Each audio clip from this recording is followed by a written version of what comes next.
Did you know that a single salt flat in Boca Chica once paid the Spanish crown 3 times over? The white crust that glittered under the Caribbean sun was the empire's lifeline, and its secret remains hidden beneath modern palm trees. Stay with me, what happened to those priceless crystals after the colonies fell?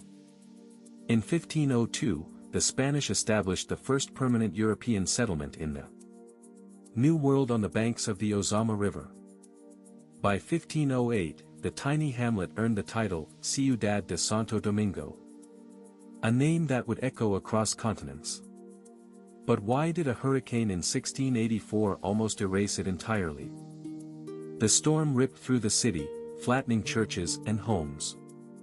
Yet the survivors rebuilt, brick by brick, forging a hybrid style that blended Spanish Baroque with Caribbean resilience. This reconstruction birthed the iconic Cathedral of Santa Maria la Menor, still the oldest cathedral in the Americas. How did its stones become a stage for a future hero? On January 26, 1813, a newborn named Juan Pablo Duarte was baptized inside that very cathedral. Duarte would later sketch the first Dominican flag and ignite the fight for independence. His baptismal font still holds the water used that day, a silent witness to a nation's birth. What ritual still ties modern Dominicans to Duarte's legacy?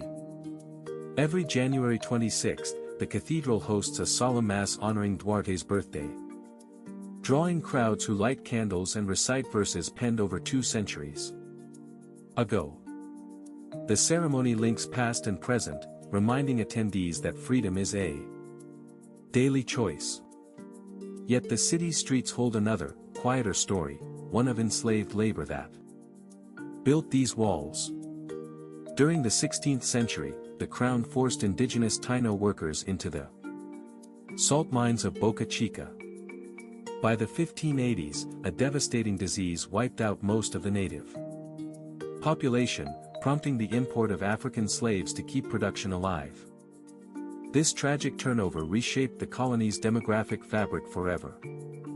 The salt from Boca Chica wasn't just seasoning, it was a strategic commodity.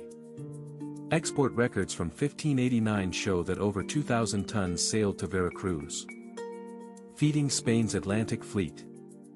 When the mines finally closed in the early 1700s, the site was abandoned, until tourists stumbled upon its crumbling terraces a century later.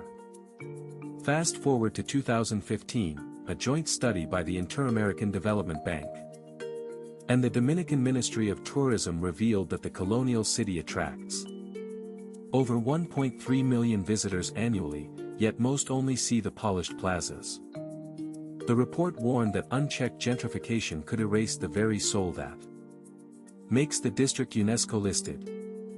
Researchers like Lawrence Buzanat argue that recent restorations, while impressive, sometimes prioritize aesthetic appeal over authentic community use. The result? Historic buildings become upscale boutiques, pushing longtime residents to the outskirts.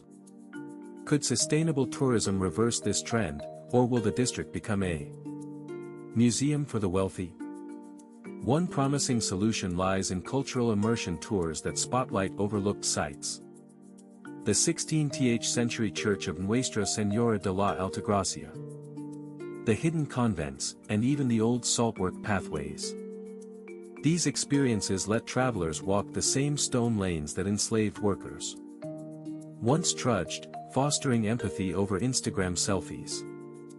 In 1990, UNESCO declared the Colonial city a World Heritage Site, cementing its global importance.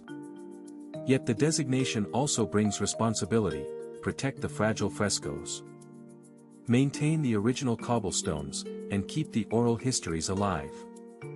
How do modern Dominicans balance preservation with the need for economic growth? Local NGOs now partner with the Ministry of Culture to train guides in storytelling, ensuring every tour includes the narratives of indigenous resistance, African diaspora, and mestizo ingenuity. These guides act as living bridges, turning static monuments into dynamic classrooms. So the next time you stroll past the cathedral's shadow, remember the salt that once fed empires, the blood that built these walls, and the voices that still echo through the cobbles. The colonial city isn't just a backdrop, it's a living manuscript waiting for you to turn the page. What story will you uncover?